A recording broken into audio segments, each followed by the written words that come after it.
Video में हम लोग देखेंगे कि हम पजल को 5 मिनट के अंदर कैसे कर सकते हैं। सबसे पहले तो हमें पजल सॉल्व करने की हैबिट बनानी पड़ेगी। उसके लिए आपको करना क्या होगा, 4 पजल आपको लगानी होगी। ठीक है, पॉइंट नंबर 1, आपको 4 पजल डेली लगानी होगी।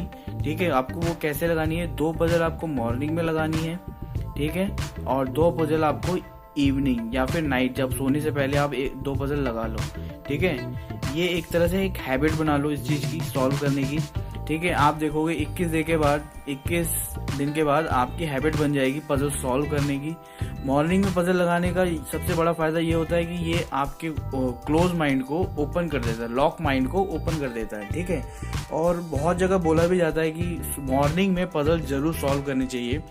तो न्यूज़पेपर जो होता है उसमें आपको देखोगे कि एक कॉलम होता है जिसमें सुडोकू दिया जाता है और कुछ पजल्स दी जाती है। वो इसलिए दी जाती है कि मॉर्निंग में अगर आप उसको सॉल्व करते हो तो आपका माइंड की एक्सरसाइज होती है और आपका माइंड ओपन होता है। तो ये तो आप करो। ठीक है, करने की ये तो हैबिट बनाई। और ये रात में भी वही चीज़ करनी चाहिए। ठीक है, वो माइंड अब एकदम से ओपन हो जाएगा। रात में भी आप उस चीज़ की हैबिट बनाओ तो सोओगे तो आपका माइंड वैसे ही डेवलप होगा। ठीक है, तो इसकी आप एक्सरसाइज करिए।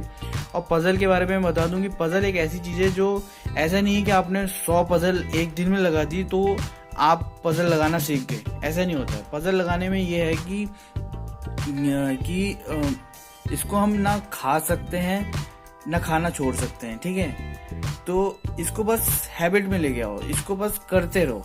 ठीक, आपने अगर एक हफ्ता इसको लगाना छोड़ दिया ना, आपकी फर्स्ट तो होगा आपकी एक्यूरेसी कम हो जाएगी। ठीक है, दूसरा क्या होगा कि आपकी टाइमिंग बढ़ जाएगी। ठीक है, तो आप इसको छोड़ना मत। ठीक है, बस इसको हैबिट में करते रहो, आपकी एक्यूरेसी और स्पीड दोनों ही बढ़ जाएगी। ठीक है, यही चीज करो। दूसरा क्या है, कलेक्शन बनाओ।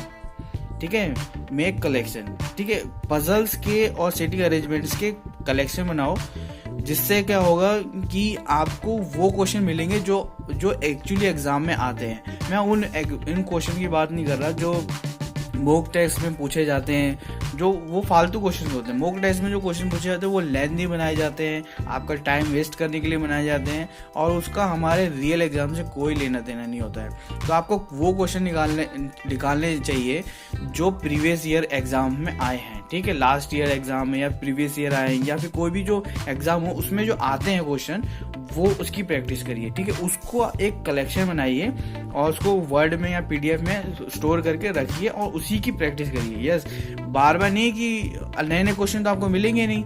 ठीक है, 7 दिन के बाद भी अगर कोई वही वाली पजल निकालो जो पहले दिन लगाई हो और 7 दिन के बाद वो लगाओ, तो आपको नया जैसा फील होगा कि हाँ नई पजल है। क्योंकि हम डेली तो नई पजल ला नहीं सकते। तो इसके लिए आप एक कलेक्शन बनाइए, उसमें 56 पजल रखिए और उसको 14 दिन के उसमें डिवाइड करिए। ठीक है, अगर 2-2 पजल हम लगाते हैं, ठीक है, 14 दिन तक, तो 4 पजल होगी एक दिन में और 14 दिन में हो गई 56 पजल्स। ठीक है, 56 पजल्स का एक कलेक्शन बनाइए और उसको रिपीट करिए। जैसे 14 दिन कंप्लीट होते हैं, 15वां दिन पे पहली वाली पजल लगाइए। ठीक है, ऐसे ही आपको 28 दिन तक जाना है, फिर वही रूटीन करना है और इसको करते जाइए। ठीक है, कंटिन्यू, जब तक आपका एग्जाम नहीं हो जाता तब तक ये आप करिए। ठीक है, इससे क्या होगा, आपकी हैबिट बन जाएगी और आपको पजल देख के घबराहट नहीं होगी और आपकी जैसे ही आप देखोगे आप तुरंत करना स्टार्ट कर दोगे। और ये एग्जाम्स वाली जो पजल्स होती हैं इसकी ही प्रैक्टिस करना है, कोई फालतू पजल की बात नहीं कर रहा हूं मैं। ठीक है, उसके बाद रीड केयरफुली। ठीक है, बहुत लोग क्या करते हैं कि जो इंस्ट्रक्शंस होते हैं उसी को रीड नहीं करते हैं। कुछ लोग क्या करते हैं कि लिखा होता है A is third to the right of B, ऐसे लिखा होता है। उसको क्या पढ़ेंगे, A is third to the left of B. ठीक है, लेफ्ट पढ़ लेंगे। ये एक बहुत ही छोटी सी मिस्टेक है, बट एग्जाम में अगर ऐसा भी हो जाता है किसी कभी कभी ये लेफ्ट पढ़ लेता है, कभी कभी इसको थर्ड को टू पढ़ लेगा, second to the right of B. ठीक है, इस तरह से कर देता है। तो ऐसी गलती मत करो, ठीक है। ये गलती हो जाती है और उसके बाद बोलते हैं आगे कि यार पजल गलत थी, पजल गलत थी। बहुत लोगों से आप सुनोगे सोशल मीडिया पे कि यार बोलेंगे पजल गलत थी। पजल गलत नहीं थी, हमने जो पढ़ा था वो गलत था, ठीक है। और ये वाली जो प्रॉब्लम होती है, थर्ड नंबर की जो प्रॉब्लम होती है ये वाली, ये उनके साथ होती है जो बहुत सारी पजल लगा चुके होते हैं। वो इतने जल्दीबाजी करते हैं, ये उनके साथ नहीं होती जो एकदम बिगिनर, ये बिगिनर जो होते हैं जिनने स्टार्ट किया, वो तो बहुत क्लोजली, वो तो इतना ध्यान से पढ़ते हैं कि उनको पता चले कि उन्हें फर्स्ट टाइम पढ़ रहे हैं ना वो लोग, तो वो लोग बहुत ध्यान से पढ़ते हैं। ये उनके साथ होती है जो बहुत सारी पजल लगा चुके होते हैं। वो इतनी फराटे से जाते हैं, ऐसे A is third right of B, उन्होंने इतनी सारी पजल लगाती, तो उनके सामने जो आता है वो कुछ अलग ही पढ़ लेते हैं। उन्होंने कभी और पढ़ा होगा तो उसी को इल्यूजन कर देता है। तो इसका जो सॉल्यूशन है वो ये है कि आप उंगली लगा के पढ़िए। जैसे ये पढ़ रहा हूं मैं, ऐसे उंगली लगाते हुए पढ़िए, A is third to the right of B, ठीक है। और अगर स्क्रीन पे है तो स्क्रीन पे भी ऐसी उंगली रखे रहिए और दूसरे हाथ से उसको सॉल्व करिए और उसको छोड़िए मत जब तक आपकी पजल सॉल्व नहीं हो जाती। जैसे आपने इस लाइन पे रखे हैं तो उस लाइन के लास्ट एंड तक उस उंगली को रखे रहिए और पजल सॉल्व करते रहिए, ठीक है। ये इसकी एक ट्रिक है।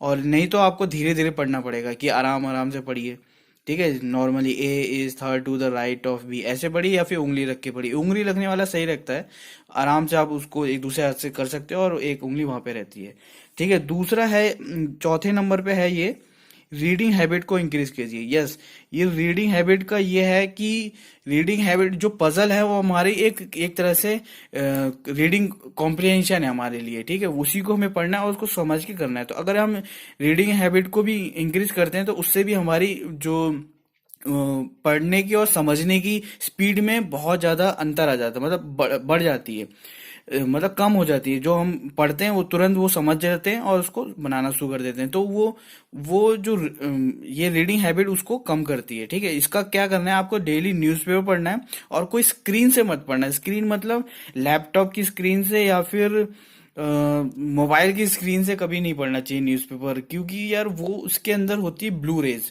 ठीक है। एक ब्लू रेज निकलती है, वो हमारे आंखों में जाती है, जिसके बाद वो हमारे माइंड को डिस्टर्ब करती है। आपको नींद का आना कम हो जाएगी, आपका माइंड डिस्टर्ब रहेगा और आपकी कंसंट्रेशन पावर कम हो जाती है, ठीक है।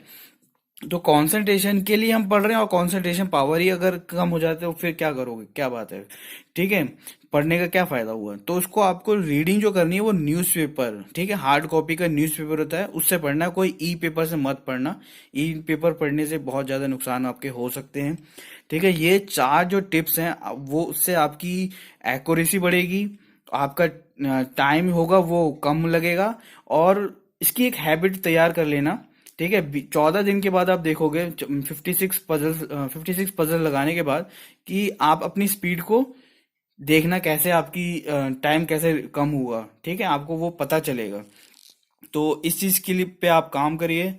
और अगर अगर आपसे पजल बेसिक वाली एकदम नहीं सॉल्व हो रही है, जैसे आपको तो मैं आपको बता दूं कि आपको पॉसिबिलिटी लेना आ गया तो आपका सारा काम हो जाएगा। मैं वो चीज़ यहाँ पे नहीं बताऊंगा कि पजल्स कैसे बना रहे हैं, कि दो पॉसिबिलिटीज ले रहे हैं, वो मैं नहीं बता रहा यहाँ पे, क्योंकि उसको बताने का कोई फायदा नहीं, क्योंकि वो पूरा नेट पे भरा पड़ा है कि कैसे पॉसिबिलिटी। मगर ये चार चीज़ें जो हम करते हैं, इसका अगर हम रेगुलरली यूज करें तो एग्जाम में हमें काफ़ी फायदा होगा, ठीक है। और ये नहीं कि पजल लगा दी और हमें आ गई, अचानक से आ जाती, मतलब ऐसा लगता है आ गई, अंदर से कॉन्फिडेंस आता है कि 14-15 दिन बाद आपको कॉन्फिडेंस आता है कि हाँ मेरे को हो गया। फिर हम क्या करते हैं, पजल लगाना छोड़ देते हैं।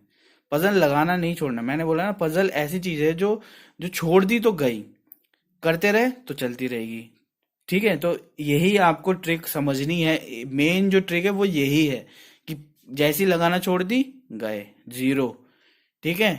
अगर लगाते रहे तो एकदम मेंटेन रहेगा आपका, ठीक है। माइंड एकदम एकदम तरोताजा रहेगा कि मुझे ये पजल हाँ आती है। कॉन्फिडेंस अंदर से बिल्डअप होता है, वो तुरंत नहीं होता है, वो उसके लिए टाइम लगता है, कम से कम 14-15 दिन तो आप मान के चलो, ठीक है। और वैसे साइंटिफिकली बोला गया है 21 दिन, 21 डेज में आपकी हैबिट बन जाती है, ठीक है। और तो इस तरह से आपको काम करना है, ठीक है। Thank you guys.